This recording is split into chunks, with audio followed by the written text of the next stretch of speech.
De paradigme par rapport à notre mode constructif. Et aujourd'hui, effectivement, je pense que cette construction durable qui fait appel à l'économie circulaire et leur emploi rentre totalement dans ces problématiques-là. Alors, ce que j'ai retenu par contre aussi, c'est qu'effectivement, on a parlé d'économie circulaire, mais tout ça, ça s'intègre si on veut faire un bâtiment durable dans des phénomènes de conception d'éco-responsable. Ça parle aussi de la réutilisation et de la gestion efficace des déchets. On est vraiment sur un paradigme là aussi qui nous remet en cause dès la conception et non pas le subir.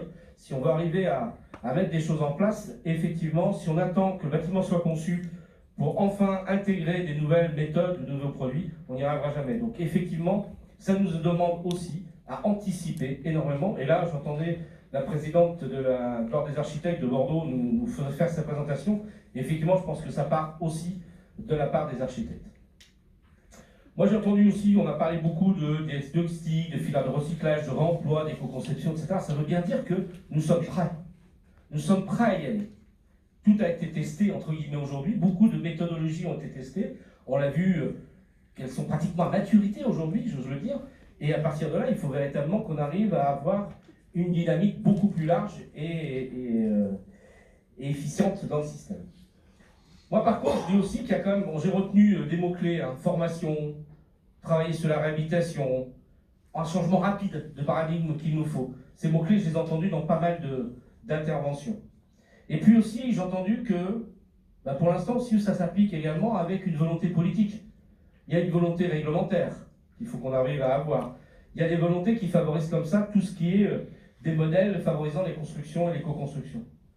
Mais il y a un challenge qui est réel.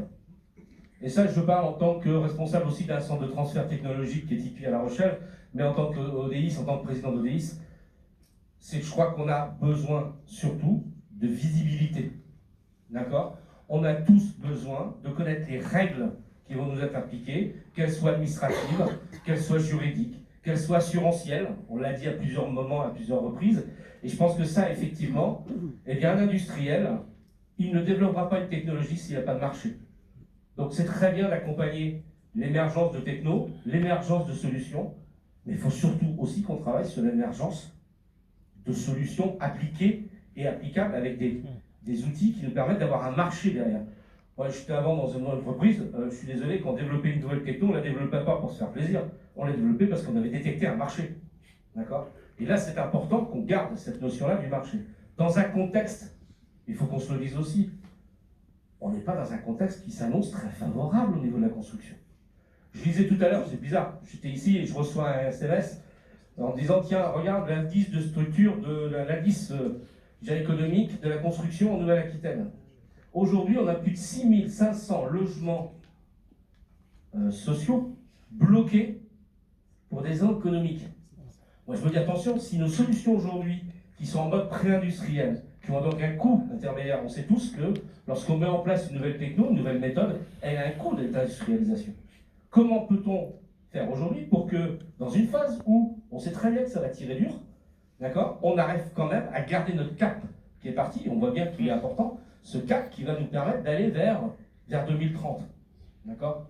Et c'est ça qui pour moi aussi est important, c'est que aujourd'hui, se dire c'est beau, c'est bien, on a tous de belles idées, par contre il faut qu'on travaille pour qu'elles soient économiquement viables. Et si elles ne sont pas économiquement viables, l'intérêt écologique ou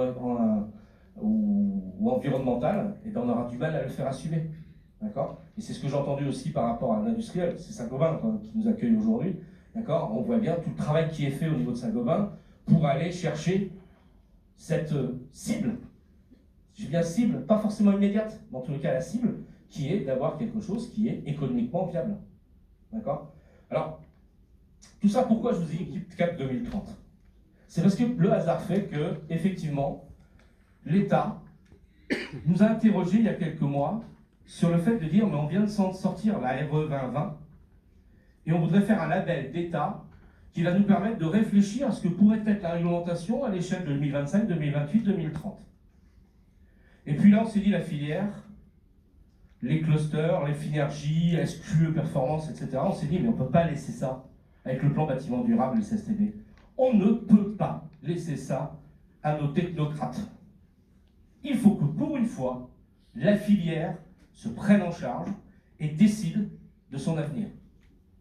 Et c'est ce qui s'est passé. On a eu la surprise, sincèrement, que notre lettre au gouvernement et à la DHUP soit reçue, que le plan bâtiment durable nous est soutenu.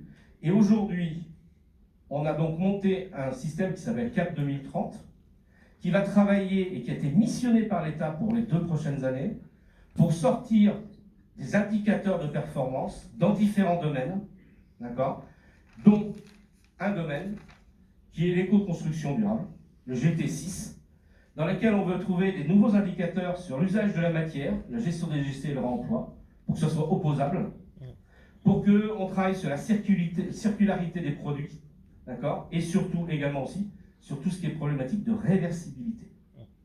Là, ce que je vous encourage, c'est lancer, les travaux vont commencer, on va faire le lancement officiel de tout cela lors du congrès bâtiment durable du mois de décembre à Montpellier, et je vous encourage tous et toutes à regarder ce qui va se passer, à regarder, mais à participer également à tout cela. Soyons acteurs, c'est-à-dire que je pense qu'on a tous trop longtemps subi les choses. On a l'occasion aujourd'hui, dans différentes solutions et dans différentes institutions, d'être acteurs de notre solution. Eh bien, sincèrement, faut qu'on saisisse cette balle au bon. Donc il y a déjà des groupements, des groupes de travail qui ont été générés là-dessus, mais je vous encourage, allez sur le congrès, le site web du plan bâtiment durable, vous avez CAP 2030, eh bien, n'hésitez pas à y aller, n'hésitez pas à vous inscrire si vous souhaitez participer. Plus on sera nombreux, plus on y mettra des choses, mieux ça vaudra. D'accord? Et pour moi, c'est l'ouverture que je voudrais donner à ces débats-là, c'est que effectivement, on peut constater, on a fait des constats qu'on devient bon. En tous les cas, on est beaucoup moins mauvais qu'on l'a été. D'accord? Eh bien, soyons perspicaces, rançons-nous vers l'avenir et participons aux outils qui nous sont donnés pour le faire. Donc voilà ce que je voulais un petit peu vous dire. Moi, je suis très heureux de ce que je viens de voir d'industriel. Je sais que par exemple sur le territoire de Bordeaux, il y a des organismes tels que les organisations qui s'occupent d'opérations d'intérêt métropolitain qui commencent à intégrer dès la conception de leur quartier, d'accord, ces problématiques-là. D'ailleurs, sur le projet du village industriel de demain qui est porté par l'OIM de Bordeaux Aéroparc, ils ont un atelier le 6 décembre et la thématique c'est comment j'intègre l'éco-construction, les produits de recyclage, etc. dans mon projet initial. Voilà ce que je voulais vous dire. J'ai essayé d'être assez court pour pas vous priver du cocktail qui nous attend, d'accord? Mais si je peux vous donner simplement quelque chose, c'est que ça nous appartient. C'est à nous, maîtres d'ouvrage, entreprises, etc., de se prendre en main, d'accord, industriels, et que quand je vois aujourd'hui ce que j'ai vu et ce que j'ai entendu, écoutez, on sera demain et après-demain encore là pour en parler. Et pourquoi? Parce qu'on n'aura pas bouffé toutes nos ressources avant que nos enfants arrivent. Merci à vous tous.